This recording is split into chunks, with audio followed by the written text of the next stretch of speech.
To get rid of those pesky ads, request stories, listen to unlisted and bonus episodes, and to chat with the gang, support us by clicking the description link. I feel really good today, and I'll tell you why. Because everyone who is a Supremo or a supporter, whatever, that we had to send out stuff for, they're all on their way out. Yay! That's right. All the Ed Gein comic books are on their way out. We still got like maybe 12 more. So if you want them, send John a message on Discord. He is taking over. I am taking over. The swag sending. I am fully taking over. This is the Talk Murder Me podcast. It's a beautiful Saturday here in Charleston, South Carolina. I'm sitting here with Jen, or what used to be Jen. She's lost a lot of weight, and Nicole. And this is a really lovely day. I have two great stories for you guys.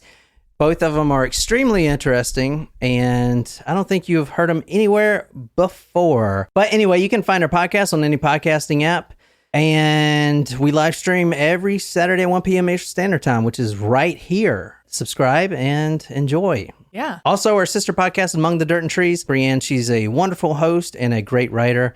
Also, if you guys are wondering about the website, we were paying it way too much for the website. So I basically switched it over, and that's why it's kind of in this construction phase right now. But by the time that this comes out on Tuesday, if you are a supporter of us, you will be able to see all the evidence photos and the blog post by logging in with your Patreon email address. And the website's just going to be for you guys. Boom. So it's a nice perk, and y'all can comment on there. That is awesome. Comment on there and yada yada. If you want to support us, we're doing 2 episodes today. One right after this. That's going to be for our Talco Supremos. That's our top tier. You can go to patreon.com/talkmurder to do those. We have a couple of good promotions going on right now. We still have some Ed Gein comic books that we're sending out. Those are really cool. I've sent out like 10 today because we did Ed Gein last month. And we also have the crime photos, which I sent out a bunch of crime photos. These are rare photos, press photos from the 70s and 80s. Some of them have double homicide murders in them. Some of them have the suspects getting arrested, looking for bodies. I know a lot of you guys have got them so far. They're really cool and really unique. So if you want those, head on over to Patreon supporters. That's all I got. Boom. Wow. Boom. Okay, so we've got 2 new joiners since then. Tasha and Jasmine. Welcome. Jasmine. I already saw Jasmine on the Discord. Yep. Welcome, guys. Jasmine and Tasha. Tawsha. Tasha. Correct. Yes. Jasmine, Jaz. Yeah. Yes. M-I-N? No, M-Y-N? M-Y-N-E, I think. M-Y-N-E. I don't know about that. Well, we've got a dedication to do. Oh, boy. As per usual. This one is for Tim. Tim. Patreon Taco Supremo Tim. This is not a specific request that Tim had. So this is not the Tool Man. No. Surprise shots. Surprise shots. We don't know what they are because they're a surprise. All right, Tim, let's see what you got. Is this something he requested? No, she I just said that. this. Maybe if you put your listening ears on when the women talk, you'd be better off. Cheers. Cheers. Ugh, great. What was it? Butterscotch? You want to take a guess? It was like, I felt I had... It's got a coffee Did you in it. put coffee syrup in it? It's got coffee in it. Something coffee. It was Kahlua and the salted caramel crown. Oh, like a caramel nice. latte. You guys probably have not heard this story, and it's insane. I'm going to tell you this story is insane. You guys are going to love it. Insane in the membrane. And for our next story, we are covering a serial killer called El Petiso Orejudo. That's probably not right. Something about the eyes. O-R-E judo or judo. I'm not a Spanish guy. But Hudo. So if you guys want to take a guess of what that is, and don't spoil it if you know it, but that is from one I've never heard for. I don't even know how you guys found this freaking case. Literally, it's crazy. You guys are going to love it. We're going to Poughkeepsie. Oh, man, that word again. Poughkeepsie. You're adding an extra K. What? Poughkeepsie. Poughkeepsie. What the fuck? Poughkeepsie. Y'all messed me up now. I had it. No, you messed yourself up. All right, tonight, where is it at? What state? New York. Tonight, we're going to Poughkeepsie, New York. We're just going to have to live with it. Yep. All right, so tonight we are going to Poughkeepsie. Yeah, you did it. Key, New York. No. We're going right here. And anyone want to take a guess if you guys know this address? The house is still there. So let's zoom in. It does seem kind of a not a rich part of town, it seems. I mean, it's cute. It's like a little, it kind of reminds me of the back streets back home. Yeah, but I was reading, this area is really not affluent, upper class. Like this house right now is worth under $200,000. Wow, that's this is small the house. This is the house that we're going to for this murder tonight. Okay. So well, maybe that's why it's not worth. Yeah.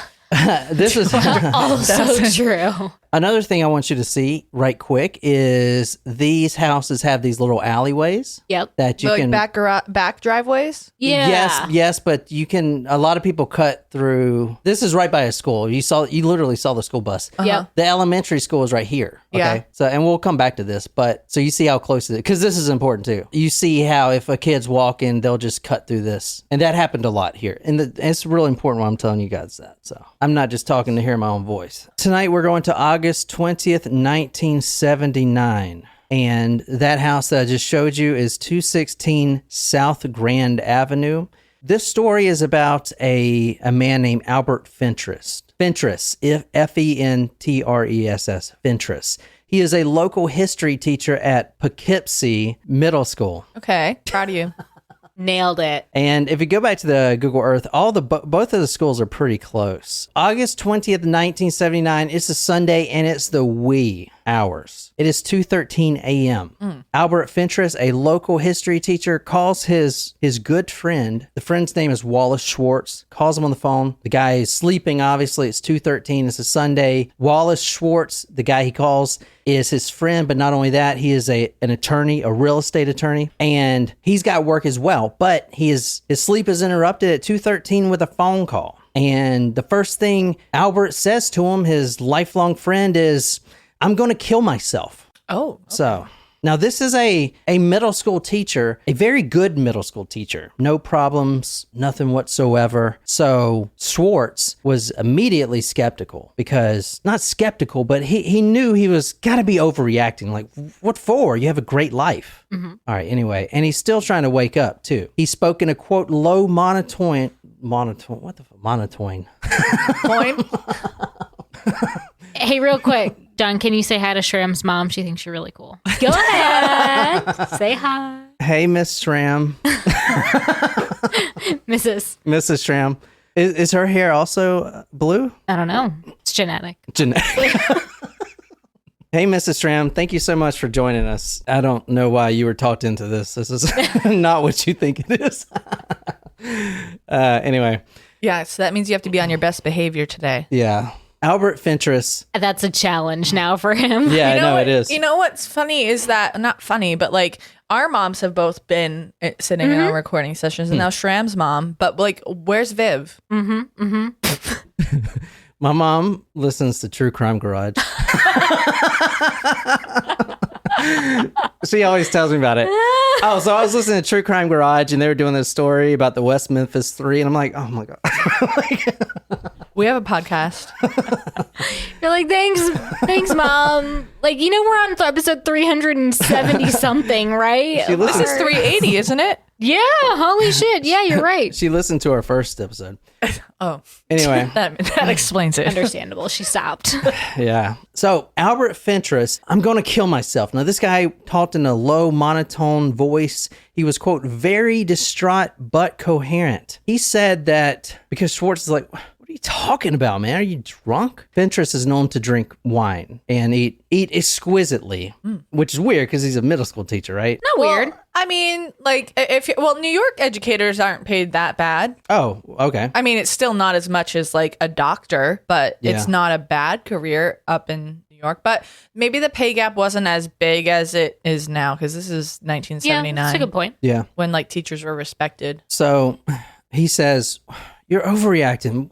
What's going on? You know, Albert says, I did a terrible thing tonight, and I cannot, quote, square with God, end quote. So for that reason, I'm going to kill myself. He says he's killed somebody tonight. Oh. A teenager. One of his students? But he can't remember any of the details. He just knows that there's a man dead in his basement. That's all he knows. We're going to be reading from a lot of sources tonight. The affidavit, the arrest report, a weird appeal that I'm going to talk about later, and also a book, which I cannot mention right now because it will give away the story, but I will mention it. So that's what Nicole's going to be reading from tonight. Who's the author of the book? You don't have to say it Honestly, right now. I was just saying, no, if you were giving your sources now, I was going to say you can just say a book by blah, blah, blah, blah, blah. I don't think it is a true crime author. I mean, I guess it is, but he's not known, I don't think. He told me he was going to kill himself. He said he had killed somebody. There had been some drinking and he killed somebody. I said it must have been an accident and he'd have to call the police. He said, no, it wasn't anything like that, the attorney said. He said it would be difficult to square that with God. I asked again if there was a burglary or an accident. Al mentioned to me there had been a sex crime act. He mentioned to me there was a mutilated body. He said he was a very sick person and he was not the person I knew. Schwartz, his friend, says, all right, you need to call the police. And Al says, no, I can't call the police because I'm not square with God. Please call the rabbi. Now, Albert Fentress is not Jewish. But Schwartz is. Schwartz is. However, Schwartz doesn't have the direct line to God. Rabbi. What's the rabbi? A rabbi is like a priest, like the equivalent of a priest. Okay, so Schwartz doesn't have the direct line to the rabbi, but Schwartz's mother does, Enid. So Schwartz, now, just to get everyone on the same page, Albert Fentress calls his friend, this guy named Schwartz, on the phone, 213, says he's going to kill himself. He says, call the police. Al says, no, I can't call the police. I'm not square with God. I need a rabbi. Schwartz, being Jewish, calls his mother, which has the direct line to the rabbi's phone. Right. Okay. That's where we are so far. Okay. All right. He says, I'm very sick and it was no accident. I'm very sick. You wouldn't even recognize me. He calls his mother. The mother also is really good friends with Albert Fentress. They're all a good family of friends here. Mm-hmm. And the mother says she will call the rabbi, but she needs to call Al first to make sure that this is valid. Because waking up the rabbi at 2:13, So she don't want to be on God's shit list either. The reason I haven't moved on from all of the phone calls, who cares? There's a really big part of this case, the legality here. And we'll talk about it later, but this case almost got thrown out because of what I'm talking about now. If you want to try to guess why or think about it, and we'll talk about it later. Can I guess? That's why. Not now, because I want people to think about it. But very important, all these phone calls. Anyway, so at 2:45 a.m., Enid, Schwartz's mother, calls Albert and she says, okay, yes, I need to call the rabbi. So right now, the rabbi is coming. They also called the police. And now Schwartz is also coming to the house, to that Poughkeepsie house at 3 a.m. in the morning. The cop shows up and this is the conversation as it happened. Mr. Fentress, do you have a gun? He asked. I do. Where is it? It's on my knee. Throw the gun down, the cop commanded, but Fentress refused. No, you take it, he replied. It's on my knee. It's simple. Please, just take it. So he wouldn't throw the gun, but he wanted the cop to take the gun. Yeah, which is weird. Very. Very weird. And it also puts the police in a very dangerous position. Yes. Well, yeah. Maybe he didn't trust himself to handle the gun, because maybe if he thought he handled the gun, then he would automatically put it to his head and shoot himself. So he didn't want to. But it was already on his knee. I don't know. It's still weird. I'm just trying to think it through. Well, here's what happened. The police being really quick to think of what to do, even though he has never dealt with this before in his life, he's got to get that gun. Right. He's got to put this suspect, he's got to disarm him. That's the first thing police got to do. He says, okay, Albert, put both hands on your face. So Albert covers his face and then the cop rushes over, grabs the gun. Situation is calm. There were 3 arresting officers. However, the detective that gets there, and his name is Weatherwax. We're going to be reading some from him. Okay. He was a police officer that arrived, and his son is actually the assistant district attorney who took over this case. But Weatherwax, the cop that arrives, actually took history from the guy he's arresting.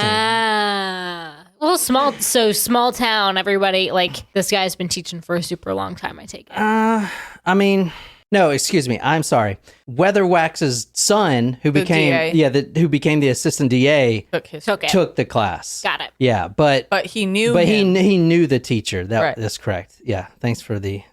He's only been teaching for 10 years. I'll get to that. I mean, that's still a good amount of time. Yeah. I shot someone. He's in the basement. Now, one of the officers go downstairs and they confirm there's someone down here. Crouching down for a closer look, the detective noticed 2 bullet wounds on the right side of the teen's head. He noticed that he was wearing a white t-shirt and jeans. The t-shirt covered his torso, but the jeans and underpants were down around his ankles. Witherwax, the police officer that got there, quote, he told his son later about this case that, quote, he'd been a police officer for 18 years, and this was the first case I'd ever heard him become emotional about, says his son. As he was telling me the details that we'd never discussed before, I couldn't tell if he was crying or not. I remember he had to stop talking a few times. So this is a history teacher. Yeah. And the best history teacher in the state, and I'm going to tell you why here in a second. And shout out to Gene, one of our friends and supporters. He's also a history teacher. He is. And he would like this story. You have to tell him about this story. I will. But, I mean, a history teacher shoots a boy. It makes me think that there was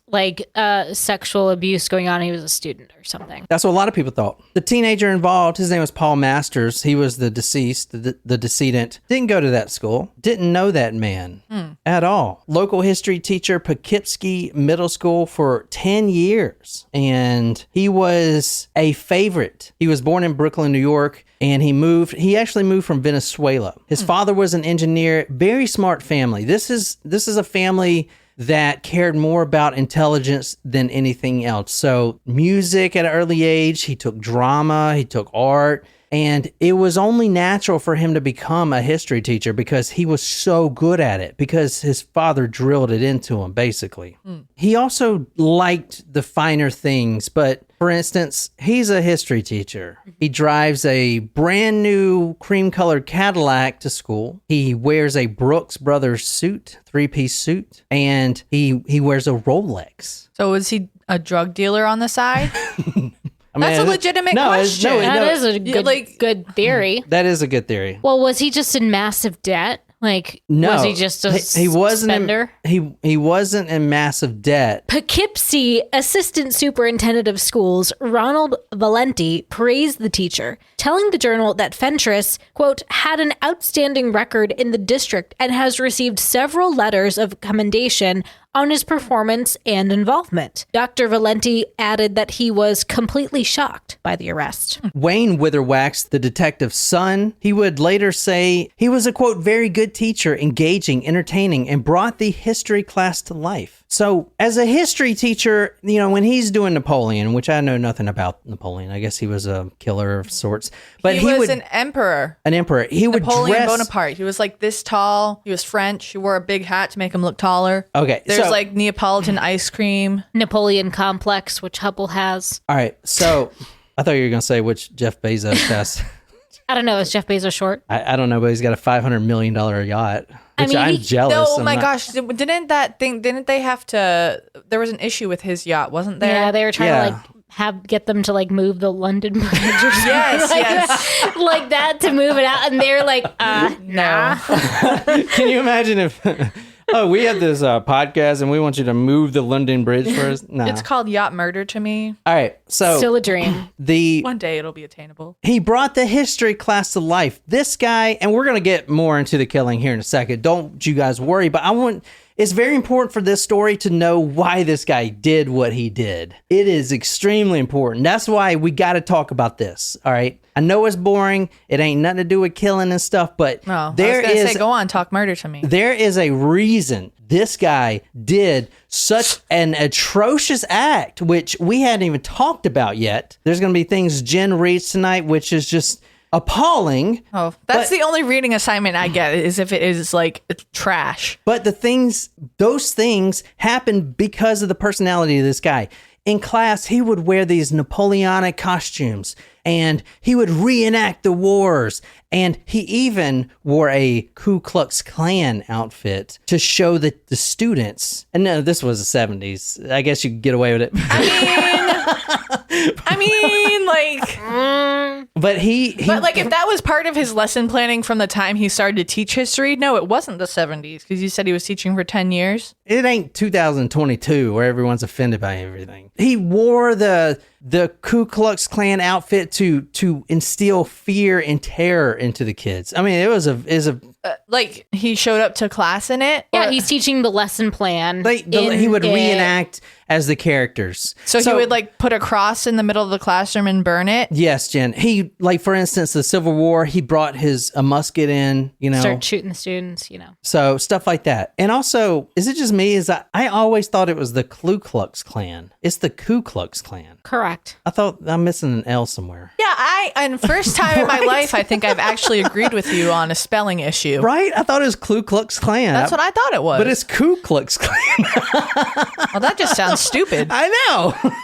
It all is stupid. But, well, yeah, it's terrible. It's a terrible, terrible organization. But now that I know that's what their name actually is, who would want to join that? Albert Fentress looked more like a corporate CEO than an underpaid teacher. Brooks Brothers 3-piece suit Rolex when he wasn't dressing in character. Well, now, maybe he was dressing in character as someone who actually makes money. He was also a tyrant of a teacher. Eyes forward. Jen, get off your phone. Feet on the ground forward. No chewing gum, Authoritarian.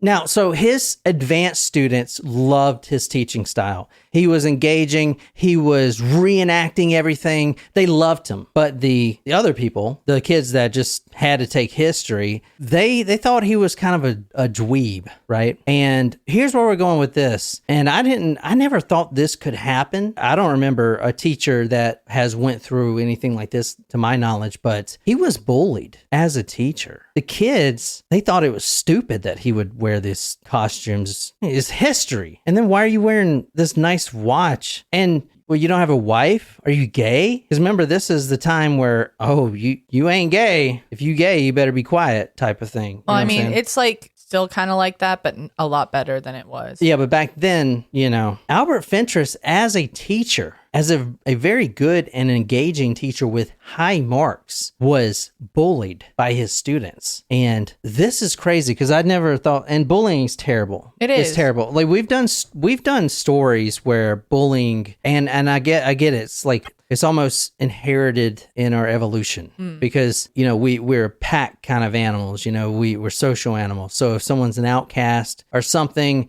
you shun them or you get them away or something like that. I get it. It's like ingrained in our DNA. But at the same time, we've done a lot of stories which horrible cases of bullying, lives lost, suicides, horrible suicides, stuff like that. But for a teacher, almost a 40-year-old teacher to be bullied, I never heard of that. But I mean, I get it. He wasn't just bullied by the students either. He was also bullied by the staff. But the students really took it to another level. Albert Fentress at his home was a culinary artist. He loved cooking the lamb and all the portobellos and all that stuff. And with the He's wine, just like throwing out fancy words. he was also a stamp collector. Beef bourguignon. A stamp collector. That's an intellectual hobby, right? He was very stylish, very educated, and the students bullied him. They would make fun of him in the open. They started rumors that he was gay. They would get magazine subscriptions to like Playgirl, which is the guy version, right? They would get gay magazines and send them to his neighbor's home, which is even worse. They would put his name on them, send them to his neighbors. I mean, that's horrible. Yeah, that's pretty shitty. They, at one point, used weed killer, and y'all saw the home on the front lawn, used weed killer spelled out fairy in capital letters. Fairy. They vandalized his beautiful Cadillac. They broke into his home. They destroyed his home inside. They stole his stamp collection, threw it all around and tore it up. That's terrible. These That's are students. They also started a rumor that he was a pedophile. So at this point, the students are becoming dangerous. They're actually threatening his life. They're breaking into his home. What do you do at that point? This is a teacher, a 40-year-old teacher. What do you do? You know what I'm saying? He bought a gun. .38 caliber. I mean, at the end of the day, though, they're kids, though, and so. But That feels like that kid in his basement didn't know who he was. We're going to talk about it. That kid didn't. He went to a different school. Didn't know him. Let's go back to the house. Let's go back a couple hours before the house. The call came in at 2:13 to the attorney. We're about at 11:30, 12 o'clock at night. There was a fight that was supposed to happen that night. We used to have these in high school too. Oh yeah? Oh yeah? Why don't you meet me at the ballpark, 3:45? Well, I got band practice. That was your response. Can we do let's see, next Thursday? Oh no, that's I got that jazz rehearsal. All right. The night of this kid's horrible murder, the Spack and Kill High School, it's not Spack and Hill, Spack and Kill High School football team and the Poughkeepsie football high school Now team. you're just doing it on purpose. And the Poughkeepsie football high school team were feuding. This was a long time feud. Rivals. No, not rivals. The Poughkeepsie player, the star quarterback, said something about the Spack and Kill's defensive line player's girlfriend. Uh-oh. I couldn't find out what word was used, but she was insulted. Probably the B word. Hey, she's a bitch. Two different schools, football team fighting. They tried to fight the week before this, but the cops got wind of it. An anonymous call. Hey, these two football teams are going to meet up and fight. Now, these are high school football teams, right? So they're trying to settle their beef, squash their beef. They were supposed to meet tonight, August 20th, 1979, at the Krieger Elementary School. And if we go back to the Google Earth real quick, you see this is his house, Krieger Elementary School. This is where they were supposed to meet. Okay. And they were supposed to fight it out. However, the popo comes on, the cops show up, and they all scatter. All these kids scatter. At the same time, you have old Albert in his house with the word fairy still burned in his lawn. He's drinking wine. He's holding his revolver. He is just so effing pissed. They ruined his life already. And he would tell everyone, I'm not even gay. Like he was engaged at one point. Okay. But he's sitting there stewing and he hears something outside. Oh, those fucking kids. Those kids are back in their this is it. He tucks that .38 caliber revolver in his sweatpants and he walks outside. Hey, what? You, come here. What are you doing? 18-year-old Paul Masters. So he was just walking by. Paul Masters was supposed to be on his way to the fight. On the way to the fight. He was supposed to be a spectator, but that guy was participating. Come on, you gotta be kidding me. Even if he was going to fight, he had no idea who this guy was, right? He is a strapping, 6-foot-tall football player, supposedly extremely handsome. He is outside. He is walking through that cutaway. Remember the alley? Yeah. He is simply walking back to his house, and he chose to cut through there because it's a 6-mile walk back to his house because he doesn't even go to Poughkeepsie School. You know, he goes to Spack and Kill School. Right. So he walks through that alley. He has no idea who this is. He just knows there's an adult saying, hey, you come here right now, and it's midnight. This guy could be a cop for all he knew. I mean, the cops were just chasing him. You know, maybe he got caught. He wasn't going to run, which he probably should have, you know, hindsight. At the time of this, Fentress was, quote, greatly bothered by acts of vandalism and harassment allegedly done by students. So he is in his own world. He is just pissed. He eventually finds out that this guy, Paul Masters, had nothing to do. He didn't even know this kid. This kid didn't know him whatsoever. So he says, hey, come on in, I'll give you a ride home. That's what Albert says. Either that or you want to walk 6 miles back to your own house. Okay, yeah. Comes in, hey, do you want a drink? Albert even checks his ID, make sure he's old enough, which was 18 at the time. Huh, okay. Are you old enough to drink? Yeah. They drink vodka together, and we're going to move right into this. Okay. Once they were indoors, the teacher was able to get his first good look at Paul. He liked what he saw. A muscular teen with flawless skin, high cheekbones, bright blue eyes and a thick brown hair fashionably cut in the style of the day. He was manly, but still boyish, and Al Fentress was very fond of boys. Now, we've covered a lot of cases like this, Jeffrey Dahmer being one. Oh, I'm not gay, I'm not homosexual, right? A lot of these killers are not homosexual from what they'll say. It's repressed. They grew up religious or whatever the case is. They believe that they're not, but it's not like you can not, you know what I'm saying? Yeah. Like you either like men or you like women. It's as simple as that. You could like both. Yeah. I get it, but if for Albert Fentress, who is obviously gay, but everyone else knows it but him, he's straight from what he... In his own mind. So let's add that into the mixture. The vandalism, all that stuff's got him all worked up. And now what? This boy comes into his house and he's making Albert have these weird feelings. I don't like this. I'm not gay, but he's so handsome that it's driving him crazy, right? Because he thinks he's not gay. But he is. This is what he says, Albert Fentress. Quote, "It dawned on me I was serving him alcohol. It would have been horrendous if I was serving somebody underage." So he checks his ID. They drank vodka, they had snacks, and eventually he said, "Okay, I'll take you home. But first, can you do one thing for me? I have all this plywood down in the basement." Or actually he says, "I have all this plywood. Can you help me move this plywood?" Okay, it's down in the basement. You never want to go down into the basement. We've already established that. Do not go into the basement. He probably shouldn't have gone into this guy's house to begin with, honestly. He didn't want to walk 6 miles, though, too, you know? Yeah.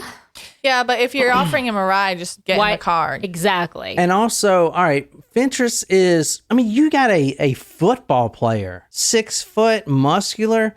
Unless he's got a gun, he ain't gonna be able to do anything. Oh, wait, he does have a gun, right? They go down to the basement and this boy, Paul Masters, is moving this plywood and, you know, from one side to the next. And all of a sudden, Albert pulls that revolver out of his pants, points it right at his face. Paul Masters still has his plywood in his hand, and he sees that gun barrel right in his face, right in his eyes. Shocked. He's also been drinking vodka, a couple glasses, so his reaction time, a little sluggish. It's like Jen's reaction time all the time. It's like Jen's time. Jen's time. Honestly, it's probably more like my time. I have terrible reflexes. Hey, where's my beer? How did you give me this beer? I wanted that beer. It's behind you. Yeah. Oh, you bee. No, she gave it to you. You tricked put it me. there. It's literally been there the You entire... tricked me. I did not trick you. The trickster. She is a trickster. You put it there. I handed that to you. Yeah, he just doesn't remember. What Greek mythology or Viking mythology is also known as a trickster? Loki. Fucking. How the fuck do you know that? Because I know. I'm smart. Also, I have quick reaction time. Thank you very much. Right. I don't. That's why I never played sports. All right. Oh, that's why. Not because you're a big old puss. I'm just kidding. Uh-oh. Just, right. I'm gonna fire John can today. I like make a weekly reminder that this is your wife that you're talking to? All right. I don't think anyone's watching this anymore anyway. All right. Martin says your reaction time is slow, John. Albert's got this revolver pointed right at the boy's face. He takes some rope and he says, "I want you to walk over to that post, wooden post." "Why are you doing this? What do you want?" Quote, "What the teacher wanted most was Paul's penis, and he wanted it in his mouth." That was supposed to be what Jen read, but I didn't send it. So. Excited, Fentress undid the young man's jeans and let them drop to the floor. Then he pulled Master's underpants down to his ankles. With his own organs swelling with desire, Fentress moved in. He opened his mouth and he took the teen's penis into it. He expected it to become hard, desperately wanted it to become hard, but no matter what he did, licked it, swirled it, or sucked it, the penis didn't swell. There is a movie out there. There was a scene in the movie that this happened sort of the way this happened. A young man is tied to a tree and I did rewatch the movie, and this, unless it's like an uncut version, the scene doesn't exactly play out like this. But the very important part in this case, extremely important, is Fentress had watched this movie 2 days before. Not only did he watch this movie, but he also wrote his own scripts. He was so disturbed by this movie that came out in 1972 that has two very famous actors in it and was known as the most thrilling movie produced of all time, yet it shocked audiences. It was the first time that a male has ever been sexually assaulted on a movie. And if you get this right, I mean, that's definitely worth 2 trivia points. 3 points. Ba-da-ba-da-boo. Wow, 3 points. So there's a movie 1972. He watched it 2 days before it came on HBO. He watched it. It is a very well-known movie. And he was so disturbed and moved because why? Well, the same reason he looked at Paul Masters, that nice physique with the chest and the shoulders and the football player. I don't like this. Like, why am I getting... What's going on down there? Like, I like women.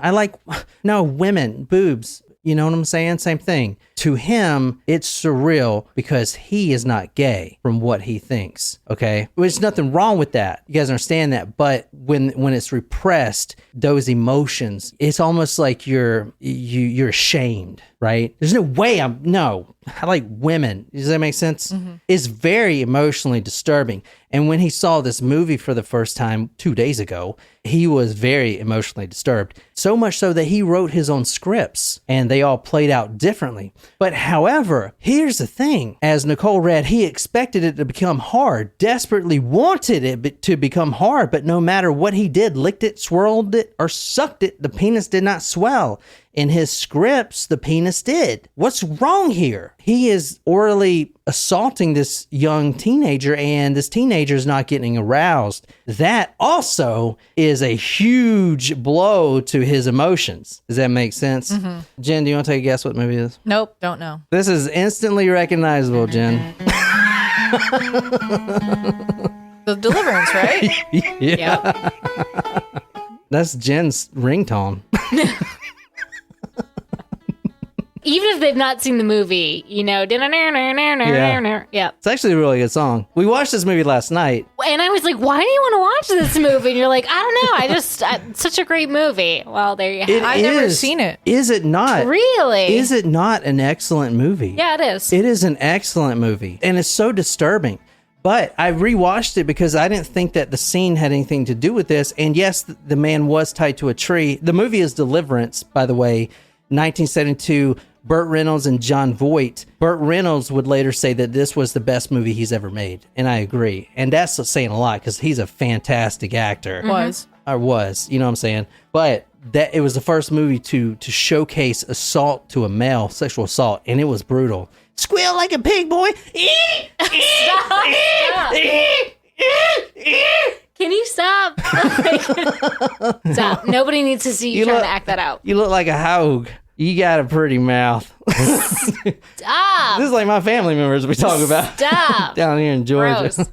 2 nights before the murder, Albert Fentress watched the movie for the first time, Deliverance, and it did what it did to a lot of people. It made them really uncomfortable, and it made them not want to go in the woods, number one, anymore. But also it made them really squeamish and think about the male sexual assault. And for Albert Fentress, it made him really uncomfortable because in his mind, he was not gay. And he enjoyed kind of what he saw, you know what I'm saying? So in a frenzy, he started to write his own scripts. They're all ending different, but they all ended with the male getting tied to the post downstairs in the basement and having fellatio and becoming erect. And that did not happen. From what he would say, if you guys want to believe this or not, that right there put him in a psychotic frenzy. If you want to believe that, that's what his attorneys are going with. That the movie put him into a psychotic frenzy. Yes. 2 nights before, he watches the movie Deliverance. So now he's in this emotional state from this vandalism and everything else. And he sees this teen and then these emotions of, oh my God, I like this, what I'm looking at, but I don't know why. Plus Deliverance, the scripts he's written, put him in this, whatever the actual thing was, he is in a psychotic frenzy. And when you're in a state of psychosis, you really don't know or can control what you're doing. Okay. Now, it's up to you to judge if he was or not. Let's go back to the basement. They're in the basement. He just watched Deliverance 2 nights before. Paul Masters is now tied to this post. He goes down, undoes his pants, pulls down his pants, and he performs the sexual act on this boy's penis. It does not get erect. He loses it, or whatever you want to say right there, and he walks away. Moments later, he comes back, and he has something in his hand, but Paul Masters at this point cannot see it. He just wants to get out of there. Remember, his legs and his arms are tied behind his back to the post. He orders the boy to spread his legs apart. Albert then lifts up Paul Masters' scrotum, his scrotal sac, and he reveals what he just got from the kitchen, which was a razor, a shaving razor, a straight razor, not a box cutter, but actual razor that he used for shaving, and it is not sharp. It's the razors that you kind of hold and then you may cut yourself because there's no really support. So using this little dinky razor, he lifts the scrotum sac up with his left hand and he puts that razor under there and he starts to saw. Now this razor, Oh my God. now this is before the gunshots or anything. This boy is very much alive and he is now screaming. His scrotal is a word. Scrotal? His scrotum, which is balls, right? Yeah. Okay. Well, it's the casing. I'm still like learning stuff, so I'm still like getting familiar with my own body. He's gonna go to the mirror later and be like, look at an anatomy book and be like, this is this, this is this. Oh, this is this. Okay. Yeah. He lifts up that sack and he starts sawing with that little razor blade, and he is sawing it in an upward direction. So this is a history teacher, by the way. Don't do this. You don't have to do this, he pleaded. But Fentress was unmoved. He dug the blade deeper into the teen's scrotum, splitting it open. Don't fight. Just make it easier, he told Masters. I can't stop now, don't you see that? He did stop, however, but only long enough to raise his .38 to the teen's skull and pull the trigger. Masters slumped, mortally wounded, but still alive. Now, what I'm going to tell you next, I want you to remember this boy stayed alive for a long time. So when you're in psychosis, I've never been in. Some people think I live in it, but it's just me. When you can get jerked out of psychosis. One of the things that jerked him out of psychosis is when he heard this teenage boy an hour later. So he lived through all of this. Now he's shot in the head. A look at the teen's pubic area told the detective that something very grotesque and horrific had happened there. Paul's penis was missing. In its place was a gaping wound that was oozing blood. Officers were even detailed to dismantle the plumbing in a futile attempt to locate the penis. They never found the penis. The pathologist said, what? Go ahead and say it, Jen. I don't like that. It's like requested. Say it, Jen. I wanna sing. I think that's cool. Wait. I think you have a couple sayings. You know, like where are we going, who we killing? Get off your phone. Make me a sandwich.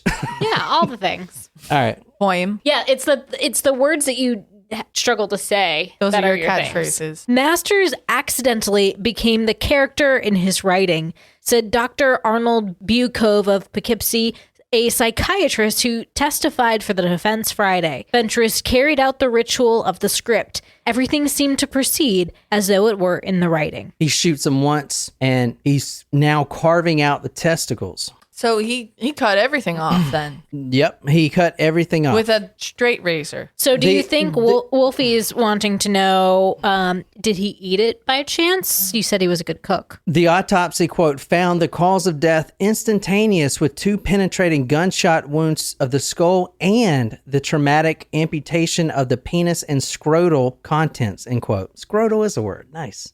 All right. He shoots this. For the win. He shoots this boy twice. He cuts off everything that makes you a man, and Well, no, he didn't cut out the Adam's apple. Women don't have Adam's apples. my type of women do. Oh, okay. The bloodletting wasn't over. However, Fentress went back to work. He craved the teen's testicles and removed them along with the scrotal sac. Then he went to work trying to cut off his penis. It wasn't easy, and it was messy. With blood spurting from the partially severed organ, he wielded the blade like a saw until it was completely severed. Now he's got the penis and 2 testicles inside his jean pocket. Now he is still in psychosis. He walks back up the stairs from the basement. Is Shram's mom still in here? She's like, this is not what I expected. This is not like Snapped or True Crime Garage. So now that he has both testicles and the penis, he walks back up the garage stairs, and he is a great cook. He grabs a kitchen pan, he lets it simmer, and... While they simmered in the pan, Fentress brought out a plate from his finest set of china and a setting from his best silverware, and then he sat down and ate the organs. Oh, he did eat it. Yeah. Good call, Wolfie. I think you should give her a point for that. For sure. All right, so obviously the reason I couldn't tell you what the book I read was because it would give it away. But so tonight, Nicole read from Death by Cannibal, Minds with an Appetite for Murder by Peter Davison. Includes photos. Fuck, I haven't seen any photos. Whoa. Whoa, where's the photos? Fuck. Let's see some photo. Oh, they're at the back. Oh, there's Fentress right there. Let's see. This is the house. Yeah, that's where he went down. That's him right there. That's Paul Masters. Oh, he's a big dude. He is probably a tight end or a... Oh God, Yeah. he is a big dude. I think if he wasn't drinking that vodka, Yeah. But then again, who would have known, Yeah. I mean, this guy was so nice to him earlier. That was pretty much the worst part. He basically sautés the balls. And we covered a case just like this, the Michigan Cannibal. Mm-hmm. He ate someone by the name of Kevin Bacon. Mm-hmm. That was his name. We've Kevin. covered quite a few. There was the Yeah. one in Germany. Yep. Yeah. The one where the guy asked to be. Yep. For 2 points, what serial killer did we cover that also used a movie as a defense? They watched a movie, then they did this. I'm not talking about the Bob Berdella, the Collector movie at all. Because, did we ever talk about this? The movie Collector has been used in a defense more than any other Really? Bob Berdella has claimed that. In fact, his nickname is the Collector. We need I've to never watch that seen movie. that, yeah. It's about this man that keeps a woman named Miranda. Oh, Leonard Lake. He keeps a woman named Miranda in captivity. Mm-hmm. And it's almost, and I've not seen the movie, I've not read the book, but it's almost like you would keep a butterfly in a cage or in a glass thing or whatever. Uh-huh. And that movie right there and our book has influenced a lot of serial killers. In terms of movie, I mean, The Dark Knight was... No, that didn't influence him to do it. Someone watched a movie and then No, The Dark Knight was airing when he went there. I know, but wasn't he like... wasn't he no. obsessed with the Joker type thing? he said that it was they coming just out. called him the Joker. Like, I'm talking about who watched a specific movie, an older movie, and then went out and carried out a crime in Germany, say. Y'all don't even listen to the show, do you? We do listen, but to keep our sanity, we have to block it out. From all that stuff I gave you, history teacher, never any crime, nothing, not even a scuff mark on his record. What would you do if you're the jury? Now, he wasn't tried by a jury. He accepted a deal. pled guilty. What would you do? Would you think that he's bullshitting? Oh, he watched Deliverance and did this? He's in psychosis. I mean, I think the psychosis thing is a stretch. I mean, I wouldn't blame it on Deliverance. But he ate the balls and testicles and penis, and not the penis. They didn't do that in the movie. I know, but you're not saying if you're eating someone's balls. Now, I will say this.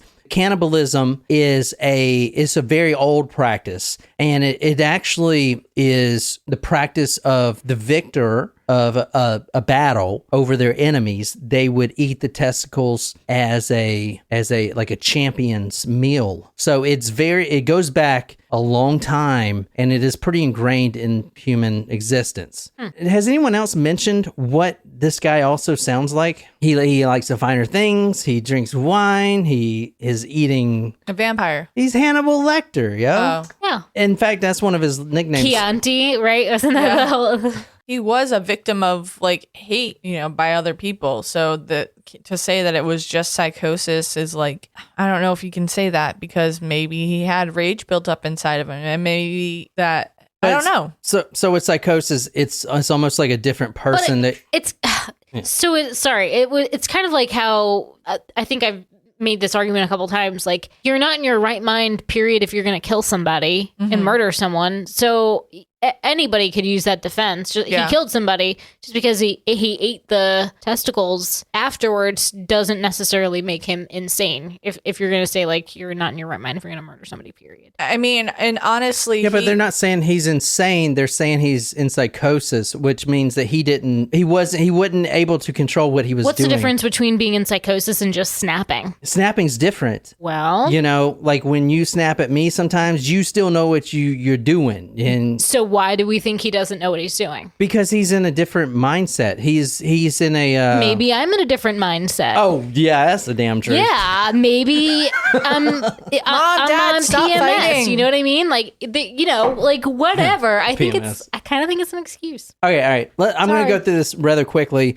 Also, take a guess why. Remember the phone calls? I went through all that bullshit. The phone calls. He called his mom and he called the rabbi. Okay, and then I asked you what was huge in this case that almost made this entire murder indictment thrown out. The judge Hearsay. The judge actually wrote a 56-page report. The defense attorney said, hey, this case needs to be thrown out because of this happened. Anything. Like the fact that he wanted to call the rabbi? No. All right. Was it the fact that the story could have been changed or stretched by going to different sources? No, here's the thing, and this was big in this case. I'm going to go over it quickly. Basically, who did he call? His best friend. And? His best friend's mom and the rabbi. What does his best friend do? A lawyer. Even though he's a real estate lawyer, the lawyer still broke the client confidentiality privilege that they had by the lawyer called his own mother. Mm-hmm. That in itself is breaking the client privilege. With that information and the fact that the police has seized evidence like the gun, stuff like that, without a search warrant after that happened, this case almost got thrown out. And that would have been very disturbing. Yeah. Okay. But there's a 56-page report about, if you're into the legalese of that stuff, about why it's not. Basically, the fact is when your client confidentiality doesn't matter, when your friend's saying he's going to kill himself, and plus he wasn't representing the guy, he was just a real estate lawyer. Right. You know what I'm saying? It's a whole thing. I'm not going to get into it. But psychology real quick. One psychologist said that he was a, quote, non-entity. No identity, which is why he dressed so lavishly and had expensive things, which were as important to him as the essence of his being. And as long as Mr. Fentress could be an outstanding teacher, an unusually outstanding person, he could function. Dr. John Train Psych, quote, but he was incapable of absorbing stress. It is undermined by the carefully constructed image which masked his anxieties and protected himself from his fears. Under stress, Fentress's personality disintegrated into psychosis. His lawyers are saying since he dressed like this, he didn't have his own identity.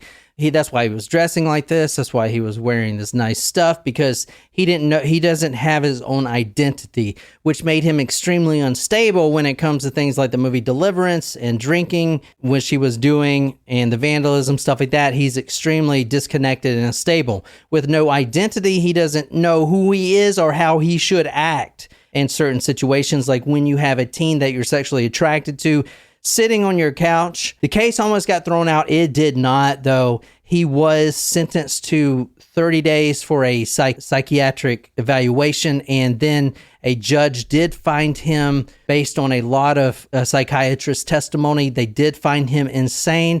They also put insane and dangerous. He is still in a mental institution. He's been up for release multiple times. He is cured. However, there's a difference between being cured and being able to fit in with society. If you are deemed dangerous to society, you stay in there. And he was about to get out in 2019, and then two of his former students, remember he's a middle school teacher, came forward, and they said that they are just coming forward now, but two individual students said that they were sexually molested by him when he was a teacher. Wow. Fentress did not deny that. He just kind of said, all right, well, I'm back in the pen for me. That's where he still is. Wow. So how old is he now? 70-ish. Wow. I mean, he's old. But he's still alive. He does come up for release. He is cured from what the psychiatrists are saying. However, there's a difference between that and being dangerous.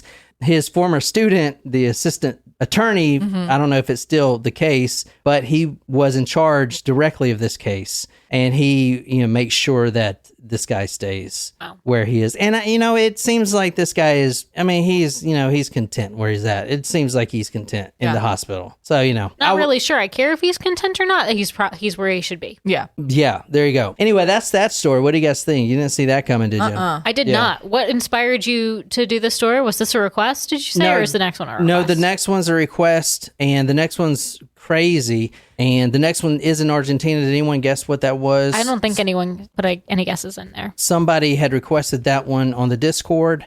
This one, I just wanted to find one that had a twist to it. The twist being Deliverance, that movie. The other killer that we've covered that also watched the movie was, his name was Heinrich Pomeranke, and he watched the 10 Commandments. Oh. Yeah. He had actually sat in a theater. He watched the 10 Commandments, and then he learned the truth about the world, which is the reason men do these bad things is not their fault. It's because women Or Jezebels. are Jezebels, and they flaunt their boobs around and be like, you like these boobies, and then they do bad things. So he goes out and kills a bunch of women, and that's how that one happened. That's right. But anyway, I hope you guys like that. People still on here? Yeah. Everyone said great story. Sable says lots of twists and turns. So the next one is... Not bad, John, she says.